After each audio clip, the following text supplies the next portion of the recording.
Hello and welcome to another episode from the Real Talk and Revenue podcast. We have myself, Francesca, the accountant, and we have Jordan, the therapist, and we bring real powerful conversations around building revenue, building confidence, how the mindset works, all different discussions around to help others in business and in their personal life. So listen in, tune in, let us know what you think, ask questions along the way and we'll be sure to answer them. Enjoy. Can't believe we're going to be in November. I know. Well, when this is out, it'll be November. I know. Oh, wow.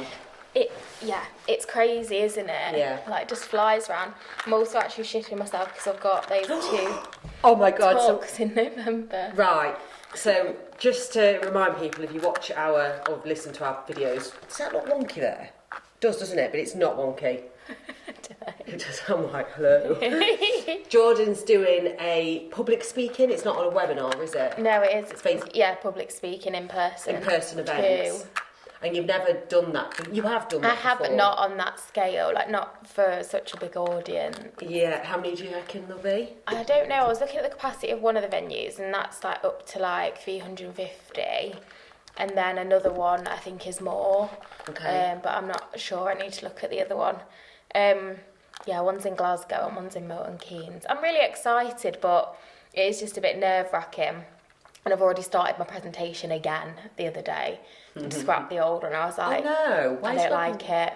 It just, I was just like, it's just too much. Like, not too much, but I thought it's not enough of my voice. I will if I get it done in time, but I'm such a procrastinator that it'll be like down to the wire probably. Oh no, I couldn't. Well, you know what, I'm like the opposite to that. I am planning to get it done this week, so then I can like rehearse it, record it, listen to it back, and just like get it embedded in my mind.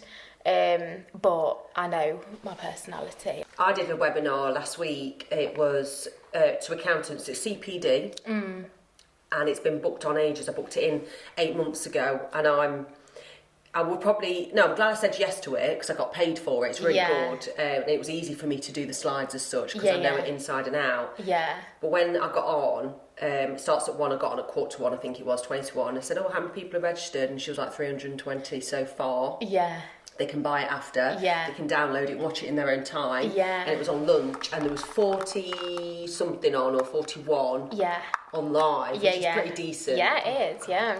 Doing it online is so much harder to gauge what people are thinking, what your audience looks like, the little nods you get. Yeah. And I think it's great that we're sharing that we've done these things because there'll be many saying, oh no, I could never do that. Yeah. It's such a shame people think they can't do that. I did a webinar during COVID. Yeah. And like no one was on video, so it was so weird because I just couldn't see anyone. So I just felt like I was talking to thin air. Yeah. And in some way it was like a bit easier, but in another way, like you say, it was like hard to get feedback from people. I kept like encouraging responses. Some people typed a couple of bits, but like it's sparse, isn't it? Yeah, and I was just like, oh God. And then my voice was like going because I'd talked so much. Yeah, and it's and you'd not had a lot of feedback. Yeah. Stress can cause your voice to change. I've noticed some people that I don't know, do a video content and they go really like, and I'm like, oh, you don't sound like that in real life, but I think that's the stress. Yeah. And who cares if it does? Yeah. Who cares if your voice breaks or you change it? Doesn't matter, and that's probably people's fears. And it's always about judging less of others so you can do these things yourself. Yeah, definitely. Because you worry so much about laughing, spitting, tripping up, saying something a bit, and I've done all of those things, and it's always okay. Yeah. I gave them an example on the call about there was 2 smoothie makers. One was a really polished video to get sales. And the one where it spilt the drink and was sloppy. The one that was sloppy got more sales because people could visualise themselves doing it. Using it, they're like, oh, I'm not a professional, I can't do that. Whereas if you just see someone that's like, oh, I'm just making a smoothie for me and the kids, and there's like pots everywhere, you're like, yeah, that looks like my kitchen.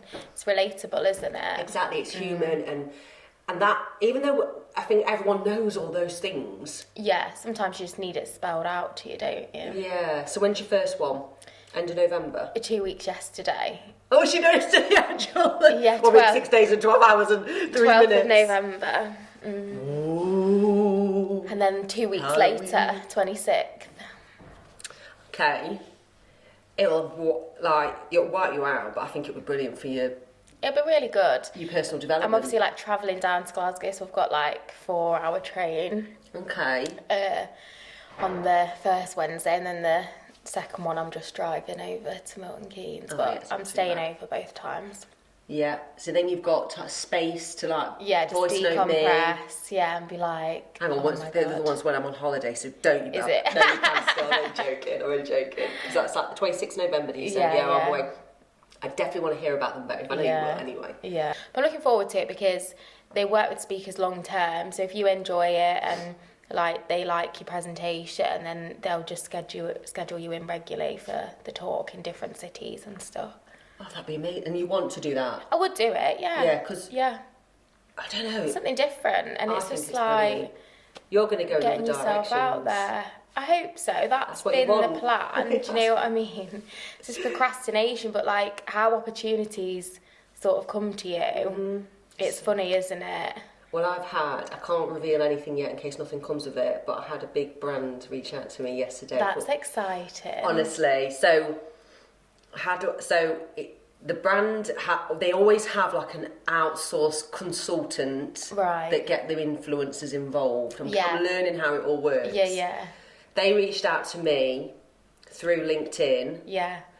Which is probably still a bit new to the collaboration type stuff compared to Instagram. So I went with my price yesterday. I'm all like, Well, last night I sent it, sat on it for a couple of hours, went with my gut, and I thought, if anything else, but I want to not play small. Put it that way. Yeah. So off it's gone.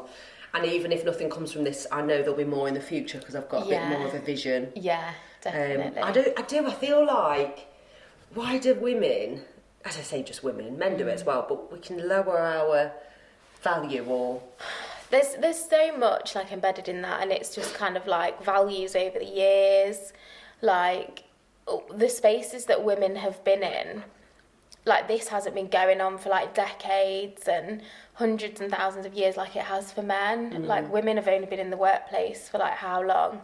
It's like post-war sort of situation, isn't it? So we're like newer to these environments, so there's less, I guess, like embedded in our I don't know, like conditioning and like probably like genetics, do you know what I mean? So true. Again, like going back to the women's health talk, I was saying, I can't remember who it was to yesterday, I feel loads better. Good. Because I'm on estrogen gel. Fucking told you. It's been a week. It's only been a week. I'm embarrassed. I am a little bit vulnerable saying all this because I feel a little bit like, but I don't think it's perimenopause what's caused it. Really? What makes you think that? Because of the research I've done. Really?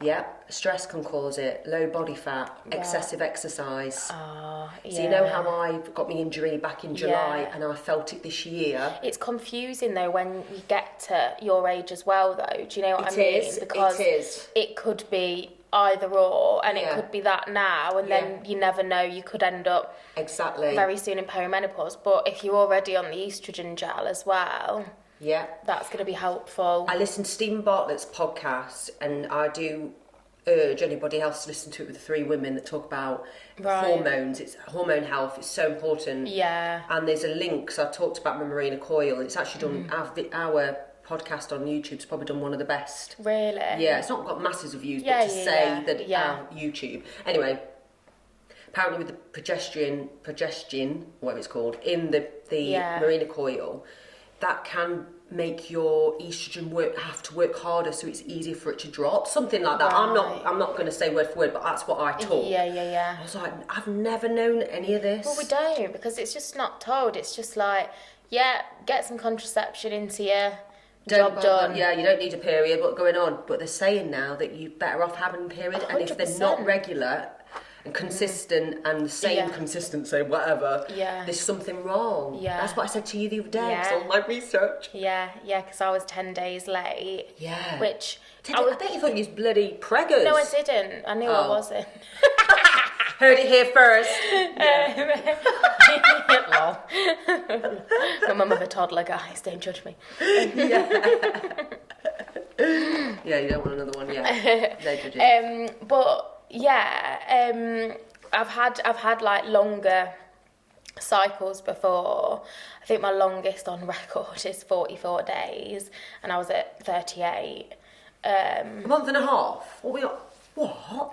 That's how long one of them went, yeah. As in, you didn't have one? I thought you meant it lasted that long, bleeding. No. Right, okay. No, that is a long time. Yeah, that was like before I had Hallie. And this one is like the first longer one I've had.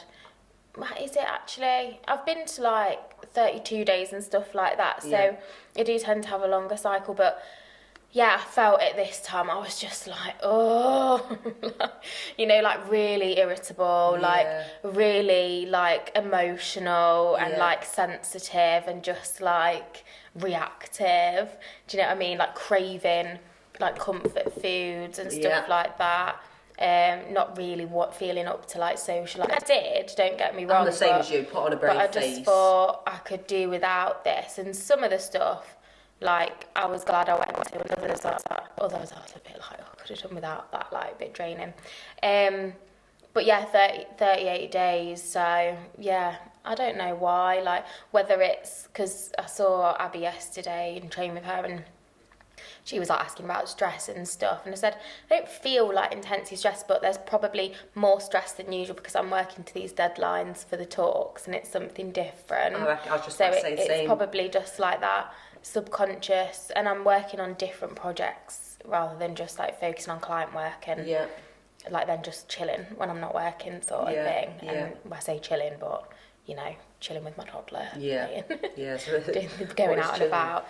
So our cycle tells us so much, and we're so conditioned out of paying attention to it or like masking it with like contraception and hormones, which there's absolutely a place for it, but it's a first line thing, isn't it? And I don't know about you, but like I was put on the pill when I was 14. Loads of girls because I had acne.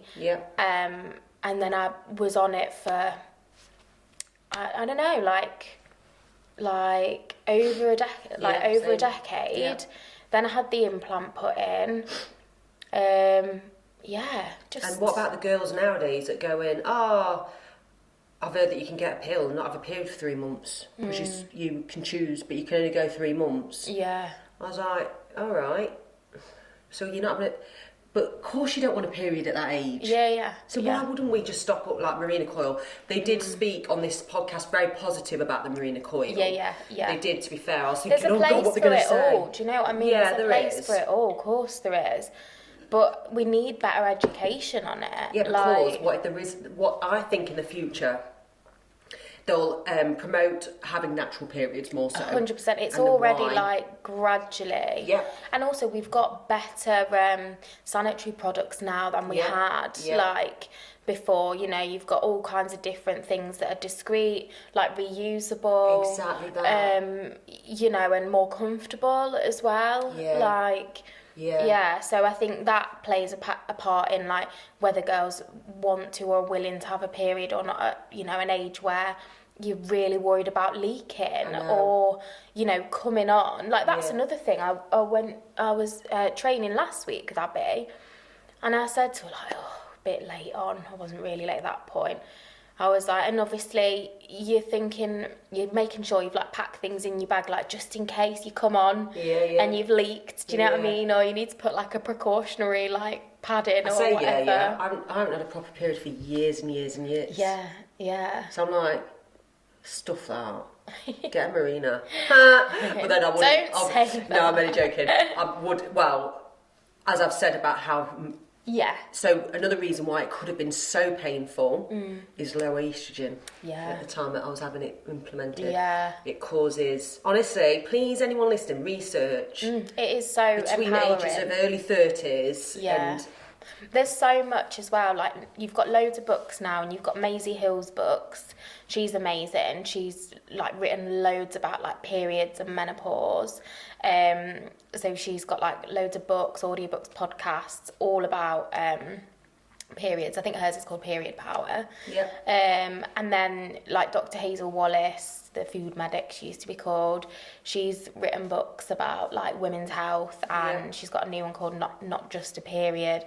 So there's so many ways, like you say, podcasts, audiobooks, like YouTube videos. There's so many ways that you can just like learn more about your cycle, and it can just normalise some of the things that you might get frustrated with, or help you better understand when you're at your best in the month. Because as women, we have periods of time where we're at our best, and that's when we can do our best work, or knuckle down on projects, or you know, socialise more or less. And being able, it's not about being like you know, completely governed by it, but knowing it can just make things easier, where you're like, I don't feel like it, I feel crap, or I feel like everyone hates me, or you know, I hate my life and I don't know why.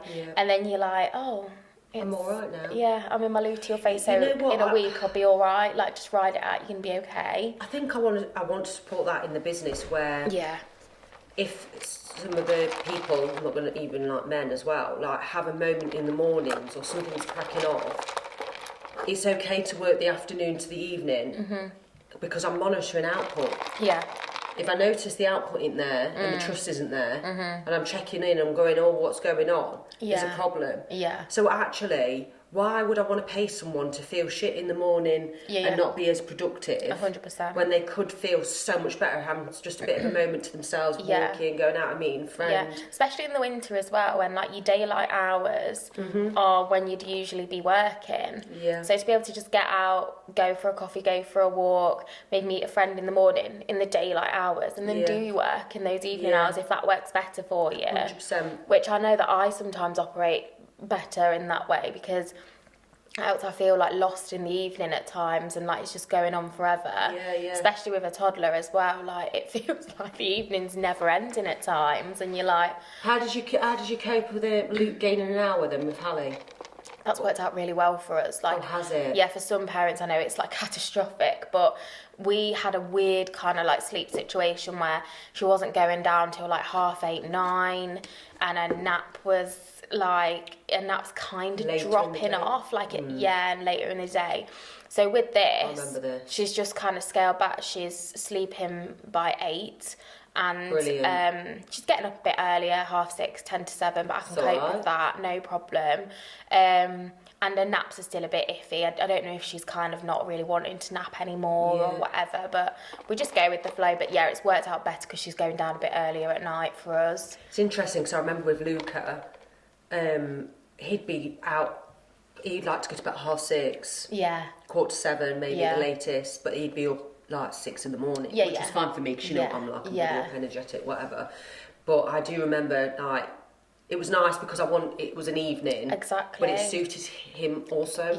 Plus I was working a lot as well, and nursery, and it's interesting. You look back and you think, oh wow, that's what I used to be like. You know, when you used to say what you're doing, and how the times have changed. I know, and it's funny, and I think you just have to embrace the season you're in, because there's so much you can get from each season. Like, the newborn phase is so hard, and then you miss it when it passes, and the toddler phase I find really fun, but it's draining, and I don't feel like I've got a lot of time. It's a hard toddler phase. Autonomy over my schedule, like most of my time is spent parenting, and that is how I like it. But when you're also trying to like move your business into a different direction, like, you want that time, and I have to like really just take a breath and be like, right, you put it down now. Don't obsess over it. Like, you don't have that time right now, it will come.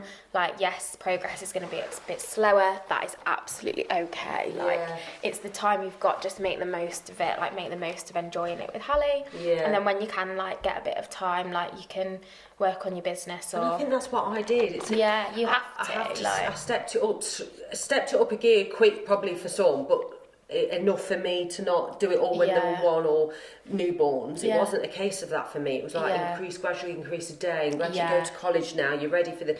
And Luca was still young when I did do those things. I'm not saying that. I think he was 2 when I went to college.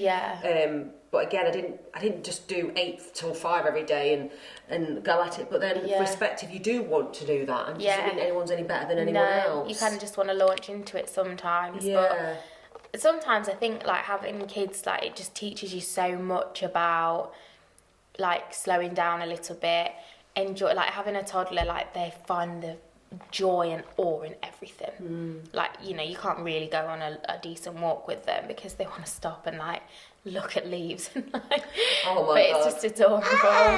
The baby. I remember. Hallie goes, hear that sound, mummy? Hear that? And it just like, I could cry when she says it because I'm like, you're just so like cute. It's so cute, and like, you're like, hear that sound? What's that noise? And it's lovely, isn't it? You're just like, I remember like paying attention to the little things, like which as adults that are busy, you're parenting, you're like caring for others, you're looking after your house, you're working, you're trying to socialise.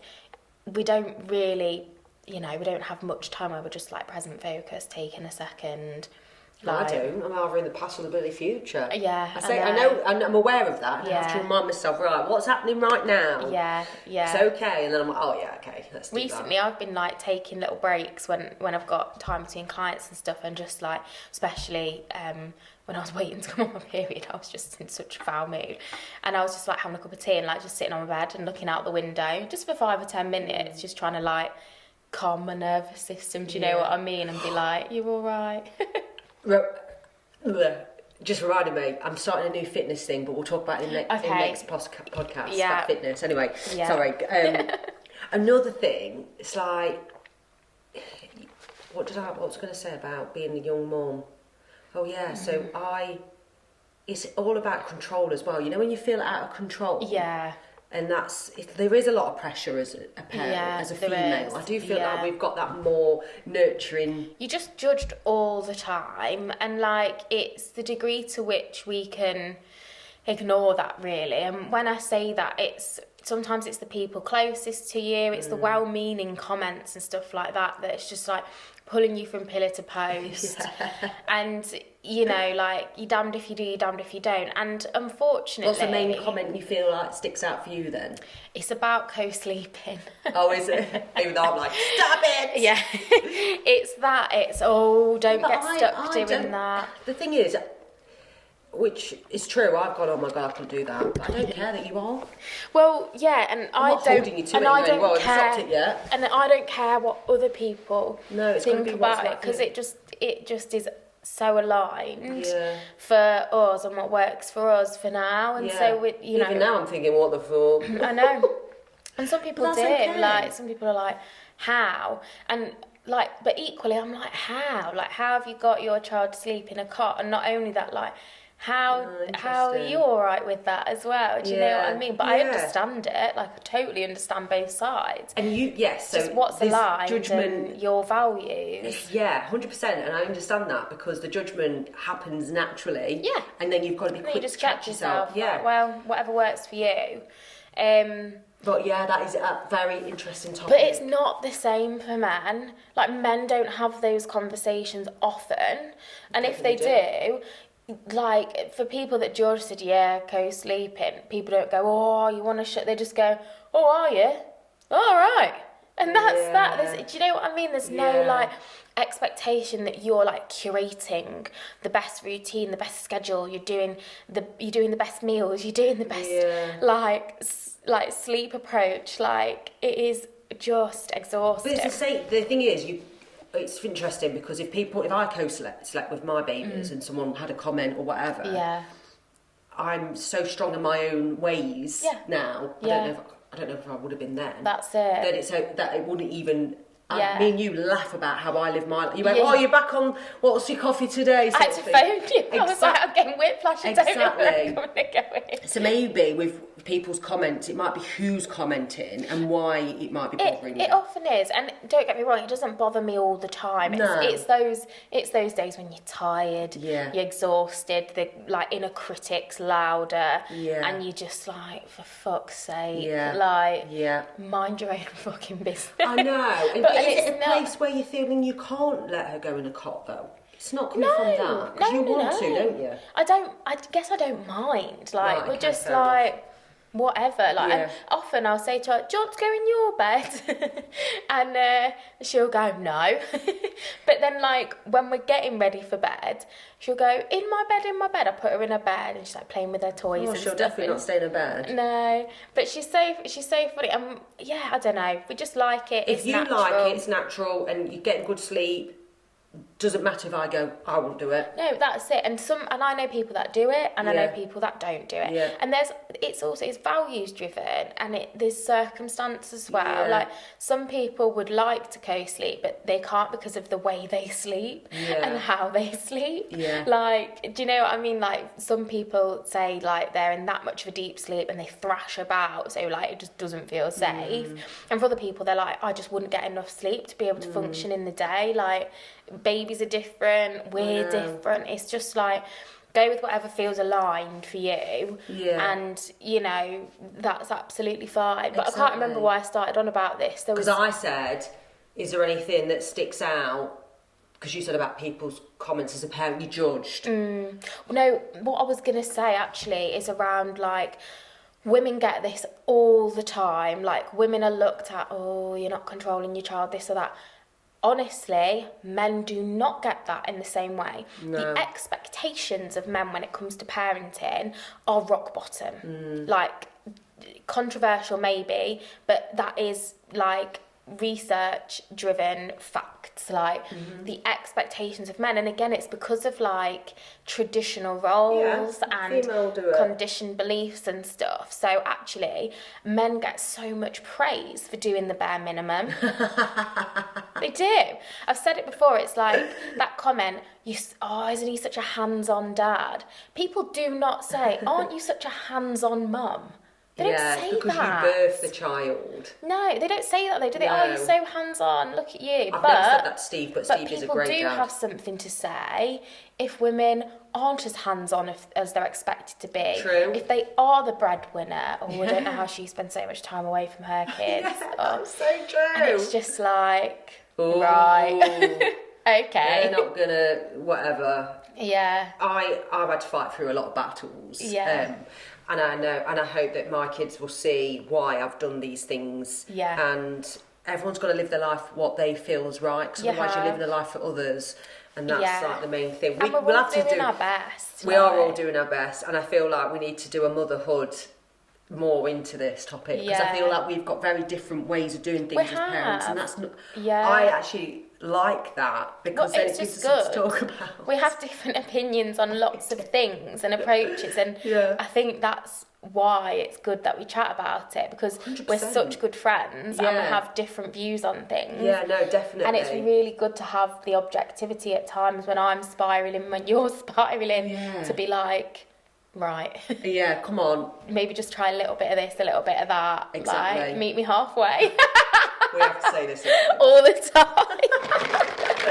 Anyway, we're going to film about fitness as well next week. And thanks for tuning in, and we'll see you soon. I hope you enjoyed it. Thanks. Bye.